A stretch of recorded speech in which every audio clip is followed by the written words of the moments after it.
Hello everyone and welcome back. If you're new here, I'm really glad you have found this episode.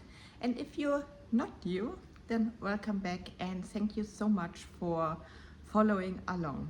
This podcast, Make a Change, is designed to provide you education on training, nutrition, mindset, especially guiding women through perimenopause. But in general, I am an accredited and registered sports nutritionist.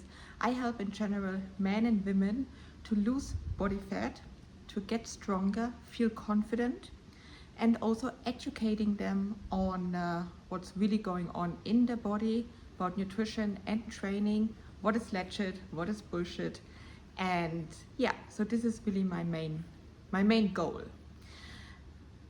Although, since I am personally on the onset of perimenopause, I made it kind of my obligation to help more women out there navigating through this season of life.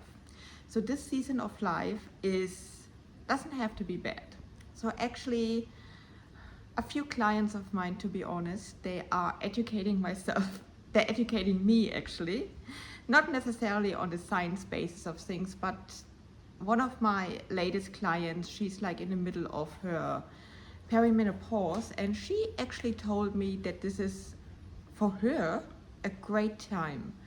And this is the first time I heard, because everyone else, or like the most women I talk to, including like grandmother's mother, they told me it's the worst time, you just have to get through it, you just have to accept it. And I never really agreed with it. But I started learning nutrition for a really, really long time. So therefore, I never believed that you just have to get through it.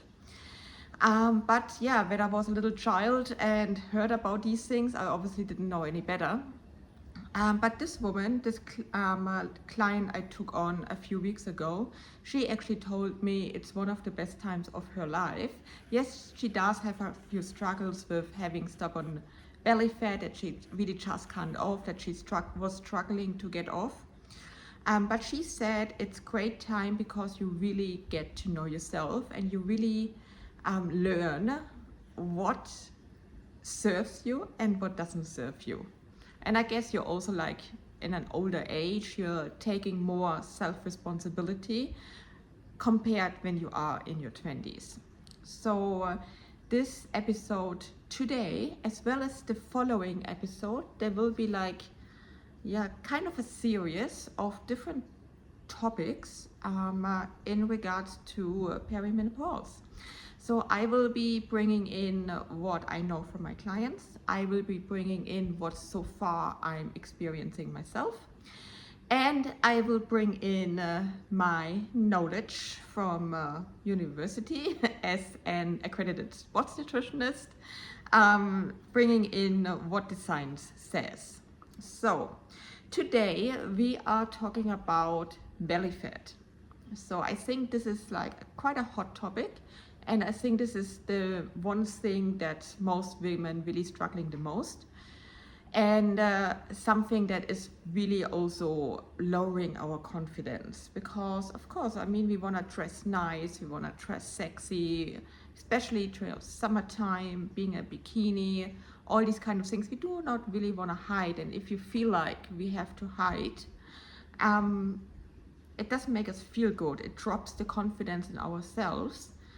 And also, we are having this negative self-talk then about us, which then is the way how we think about ourselves, the way how we talk about ourselves is forming our mindset. And if you have been watching my episodes so far, you know that I'm a big advocate of mindset, and that everything that you put your mind to, this will be the direction you will be going to, no matter if it's positive or negative. So I personally, I'm currently in my fat loss phase, and need to get like, I want to get shredded, but also need to, because I want to participate in a bodybuilding show in September. So I got like oh gosh, 12 weeks ago, I think. So I definitely noticing that I'm dropping body fat a lot harder. Like I remember like a few years ago when I was in a fat loss phase, it was like I really didn't have to work that hard for it. So I'm still like losing body fat, but I definitely realize that I have to work a lot harder for it. So the way how I get to lose the body fat is exactly the same, but it may just take a little bit slower. I feel like because when you are in the onset of perimenopause, your estrogen is lowering. So your estrogen is bound to your muscle mass. So when then your estrogen lowers and therefore your muscle mass lowers, and that's not like an overnight process, that is like an over month process. With that, your metabolism is dropping. So when your metabolism drops, meaning your TDEE, your total daily energy expenditure, will be a lot lower. So let's say you were maintaining your body weight at, let's say, I'm just taking myself as an example, as 2,500 calories. My current TDEE, which I have evidence for it, because I have been tracking my nutrition over years, I really can go back into my data and really evaluate my TDEE. So over the way how I manage that is just like, it is a simple formula, to be honest. You just take the average of weight that you have lost, let's say over the last 3 weeks, taking the average of that, multiplying it with a factor, that factor is 5.9, and then you're dividing it by 7, and you have your daily deficit, and then you put that number on top of the calorie target you were targeting throughout the fat loss phase. Following? Okay, this is not a math session. I will do a math session another time. But this is basically the way how you get to your TDEE. So my current TDEE is sitting at a little bit over 2,300 calories. So obviously I am a lighter person as well, but my TDEE is not 2,500 anymore. My TDEE is 2,300 now. Has to do with the weight I lost. I do have evidence as well that my estrogen dropped due to several blood tests I have taken, and every single blood test has showed that my estrogen has been dropping. I do not have any evidence that my muscle mass has dropped because I do not have access to machines that can measure that. I do not believe that I have dropped muscle mass. I have dropped lean mass through dieting, but I have not dropped muscle mass, I believe. I don't know it. Because I am eating a high protein diet, so I'm eating 2.8 grams per kilogram of my lean mass on protein, which equates to 140 to 145 grams of protein on a daily basis, and I'm lifting weights 4 to 5 times a week. And I've been doing this over years. Based on that, I do not believe that I have dropped muscle mass. Okay, but let's say you are an individual who has maybe lacking in protein, who has maybe not eating sufficient protein for your requirements. Maybe you have not been lifting weights. Then you can assume that your muscle mass is dropping, and that again is then a drop in your TDEE, hence your metabolism. Well, TDEE and metabolism is not the same thing, but that TDEE will drop with your muscle mass. Okay, so, and if you do not know that, you can put yourself accidentally into a caloric surplus. So if I would have not tracked my data and my nutrition on a daily basis, I would have possibly been eating over 2,500 calories and would have gained a whole bunch of body fat, and it possibly got situated around my belly. I have not, because I have been aware of that. So I'm not putting myself out here now with, oh, I am the greatest. This is not what my goal is here, and I'm absolutely not perfect. I have done a lot of bullshit in terms of my nutrition and goals and body and everything. I have done really a lot of bullshit. And it took me many, many, many years to understand it. Of course, my education to become a registered nutritionist has definitely helped, and being a personal trainer definitely helped me. But just because you do have this education doesn't necessarily mean you're good at it, if that makes sense. It took me, I was helping men and women for the past 12, if not even 13 years, helping them to lose body fat and get stronger when I was actually not doing that well for myself, because my mindset was pretty much shit. But I have been really, really good at hiding that, which doesn't really make me a great coach in my opinion. I think I'm the greatest coach only over the last 2 to 3 years, because I'm actually doing what I'm saying, because I finally have learned how to achieve my own goals, understanding my own body, and actually doing myself what I'm preaching, what I'm telling my clients on a daily basis. That's really shit, isn't it? But I'm here, I'm confessing it.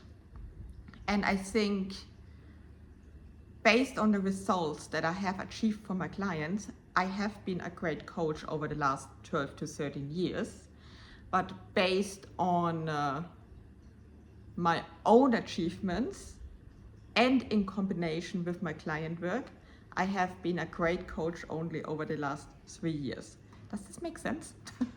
I'm just trying to be really, really honest with you guys, because I'm sitting here and telling you all about that, and I just want to make sure that I'm definitely not perfect, but at the same time it doesn't mean that I do not have the knowledge and that I'm definitely capable of helping you.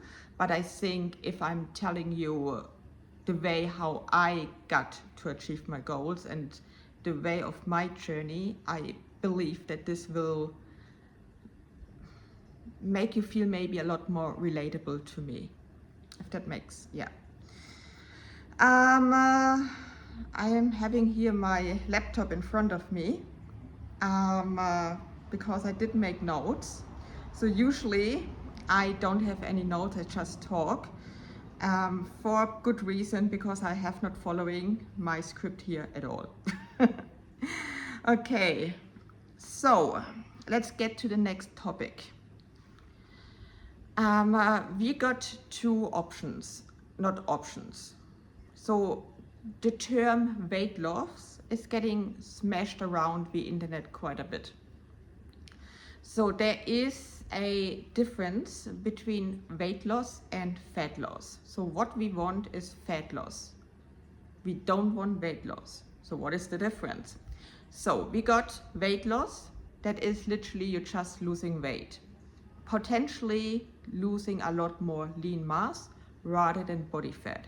This occurs when you are eating in a very aggressive calorie deficit, not eating your damn protein to preserve your lean mass and your muscles.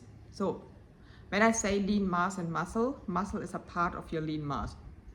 Lean mass is pretty much everything that is not fat. So that is your muscles, but it's also your skin, your hair, your nails, your water, glycogen, as well as food that's still sitting in your tract. Okay, so fat loss is what we want to achieve.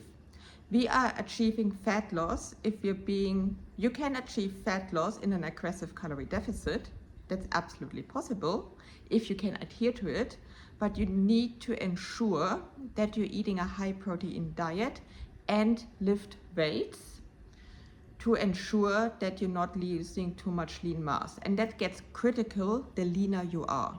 If you are someone who has quite a bit of body fat, then you are not that much of a risk of losing too much lean mass. But the leaner you get, the more critical it gets, because the body is basically protecting you to keep a certain amount of body fat. So, and what does my notes here say? So I do recommend to my clients 0.4 to 1% of the rate of loss from their total body weight. Then we are having that amount of calories. Let's say, let's take myself as an example. We got 2,300 calories. Let's say we're going for a rate of loss of 0.5%. My weight currently is 69 kilograms. So when we are going, I'm just putting up my calculator because I don't know how to do that in my head. All right, so I am 69 kilograms times 0.005 gets me to a rate of change per week of 345 grams. So that's so we got my weight 69 kilograms times 0.005. That gets me to a rate of change per week of 345 grams. Okay, you're following? 345 grams is the amount of weight that I am losing. So I say weight here because what we have seen in research, if a diet is done in the correct way, you will be losing roughly 70% from your fat mass and 30% from your lean mass. So then how many calories do I need to target? So now we have the 345 rate of change per week that we are having multiplying by that by a factor. So 345 times 5.9. So that factor is basically a middle value of the loss of lean mass, what I just told you, 70% roughly from lean mass, 30% roughly from your fat mass. That combined gets to an average of 5.9. So we are having 345 grams rate of change times 5.9 is 2035.5. So that is the amount of calorie deficit that I need per week to achieve 345 grams of weight loss per week. That divided by 7 gets us to a calorie deficit of 291 calories per day, deficit per day.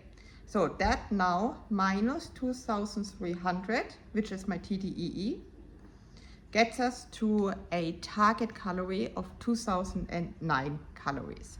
So I need to target 2,009, let's say 2,000, don't worry about those 9 calories. I have to target to achieve that matter of fat loss. So I can get more aggressive, that's absolutely fine.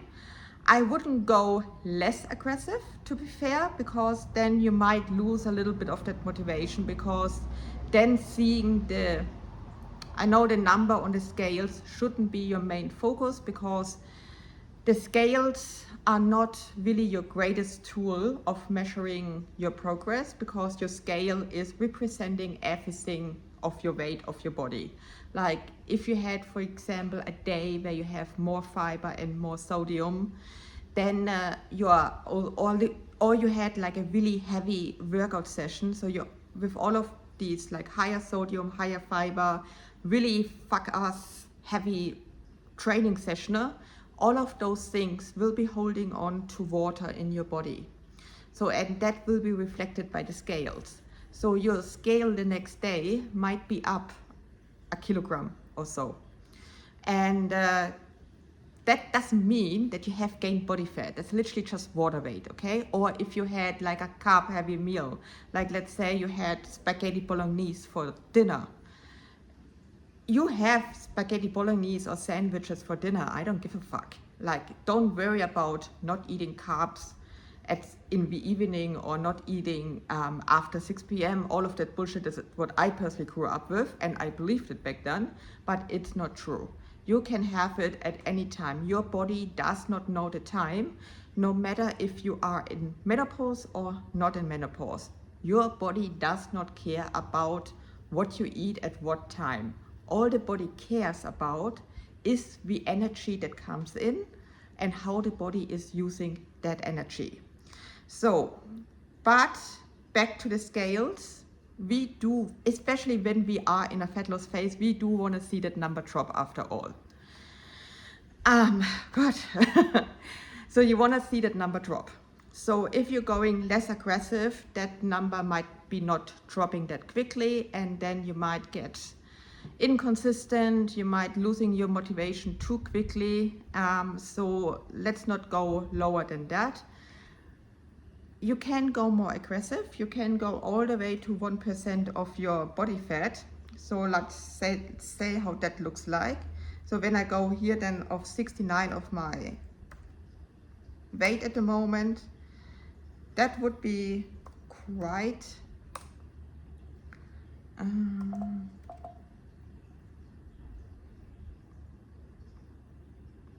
so when I would go all the way up with 1% rate of loss per week, I would need to go down all the way to 1610 calories, which is a 690 calorie deficit. So that's tough. So that means I'm gonna be hungry. You can do it. That's absolutely fine. Just really make sure you're eating your damn protein and go and train hard.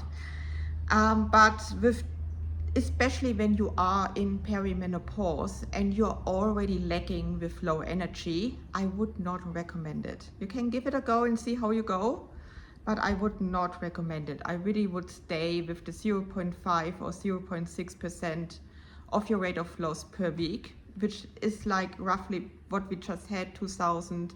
If you go a little bit more aggressive, you can go to 1800. So in that range of 1800 to 2000 calories.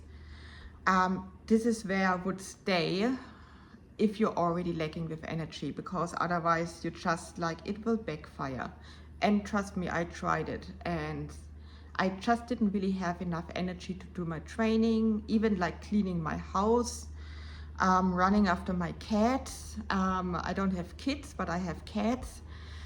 Like, you know, it's just getting just really, really tough. And think about it, you do not want to you don't want to have a quick fix.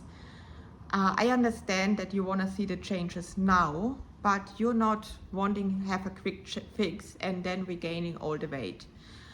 You want to have like a lifestyle change, and then really making sure that you're keeping the weight off and that you're not like sacrificing the little bit of energy that you got left, sacrificing social events where you have to say no all the time, which then affects your mindset again.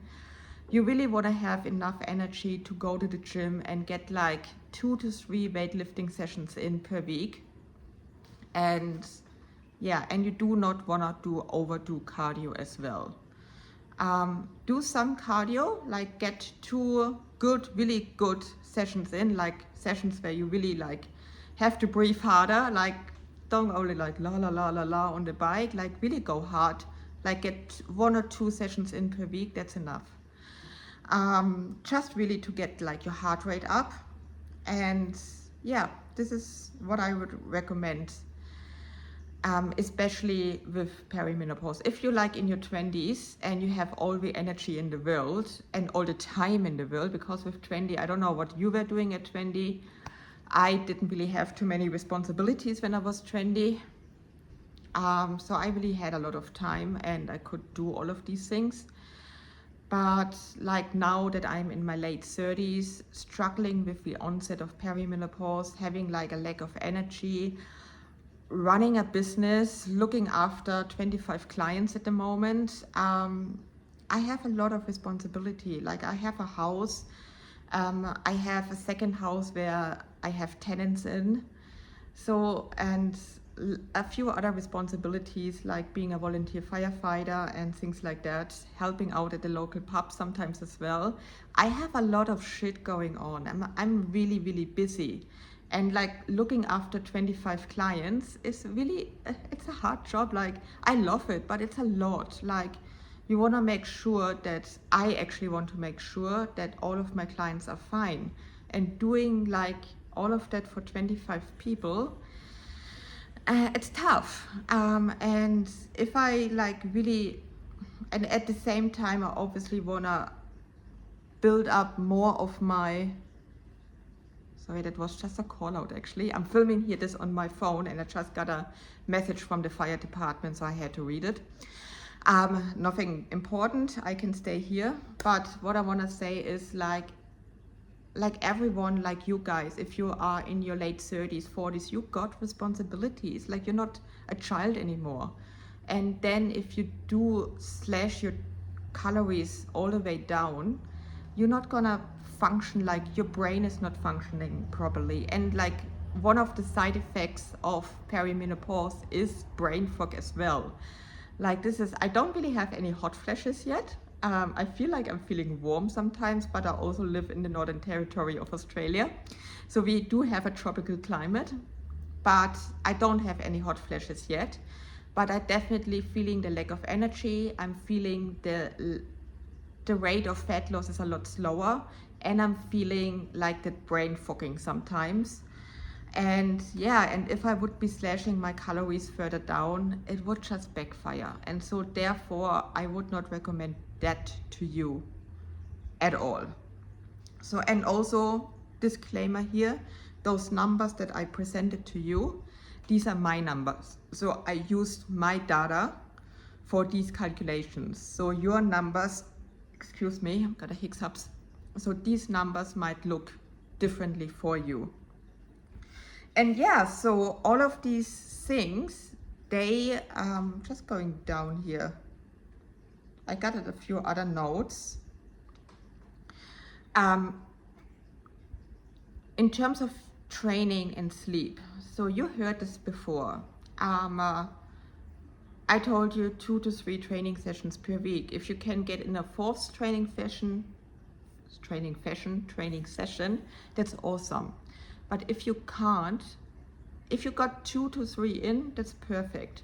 1 or 2 cardio sessions that really got you puffing, and then really make sure that you're not dragging yourself to the gym every single day, because the results are happening in your rest days. On your rest days, do some stretching, do some yoga, go outside, go for a walk, and focus on sleep, like 7 to 8 hours a night, really to help you with recovery, with sustained energy throughout the day.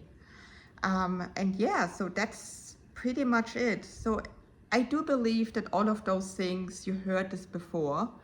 I'm just emphasizing it here again. And with perimenopause, the system does not change. We just maybe have to be a little bit smarter with the approach. With the drop of metabolism, your TDE, as I said, will be lower. I think this is really the main thing that I want to say here as a bottom line of this podcast is track your data to really make sure that you are not accidentally in a caloric surplus. And that actually doesn't only count for you in perimenopause, that counts for everyone. So as you see, there's actually not so many things that we have to be doing differently just because we're in perimenopause. It's just the numbers to target for fat loss might be a lot lower than they were when you were in your 20s or early 30s. Okay, so guys, this is it. I hope you liked it. I hope I have not confused you too much, and I hope you enjoyed it. And if you do have questions, please put those questions down in the comments. I will go through every single question, every single comment. I will answer to it. And yeah, if you want to see more of me, hop over to my Instagram. My IG handle is Katharina Schuster Coaching. I put it down here. Also, subscribe, share, like it. It will help me so much to spread my message and to help as many people as I can. And yeah, so if you are interested in one-on-one coaching with me, I do offer a free 30-minute call.